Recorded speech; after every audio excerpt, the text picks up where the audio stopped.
আসসালামু আলাইকুম রহমতুল্লাহ। প্রিয় দিনী ভাই ও বোনেরা, একটা প্রশ্ন করি। আপনার রাতে ঘুমাতে যাওয়ার আগে শেষ কাজটি কি করেন? মোবাইল স্ক্রল করেন, তাই তো? নাকি ভিডিও দেখেন? নাকি এমনি চোখ বন্ধ করে রাখেন? একটু ভেবে দেখবেন, যেই সময়টা আমরা সবচেয়ে অসহায়, সেই সময়টা হচ্ছে ঘুমের সময়। সেই সময় যদি কেউ আমাদের জন্য দোয়া করে, কেমন লাগবে? আজকের হাদিসটা এই বিষয়েই। রসুল করিম সাল্লাহ সাল্লাম বলেন, যে ব্যক্তি পবিত্র অবস্থায় অর্থাৎ উজু করে বিছানায় শুয়ে আল্লাহকে স্মরণ করতে করতে ঘুমিয়ে পড়ে, সে রাতে যতক্ষণ ঘুমিয়ে থাকে ফেরেশতারা তার জন্য দোয়া করতে থাকেন। সহি বুখারি, সহি মুসলিম। আল্লাহু আকবার! কতই না সুসংবাদ।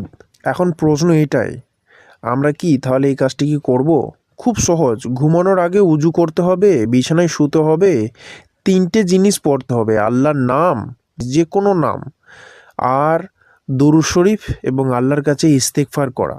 এক্ষেত্রে আমরা সাজেস্ট করব সৈয়দুল ইস্তেগফারটা শেখার জন্য। শাহেদুল ইস্তেগফার কী করে শিখবেন? শাহেদুল ইস্তেগফার শেখার সম্পূর্ণ ভিডিও আমাদের চ্যানেলে আছে, আপনারা গিয়ে ভিজিট করতে পারেন। কথাটি যদি একটুও মনে লেগে থাকে তাহলে শেয়ার করবেন। হয়তো আপনার একটা শেয়ারের মাধ্যমে আপনি ছাড়াও অন্য কেউ একজন ফেরেশতাদের দোয়ার আওতায় চলে আসতে পারে।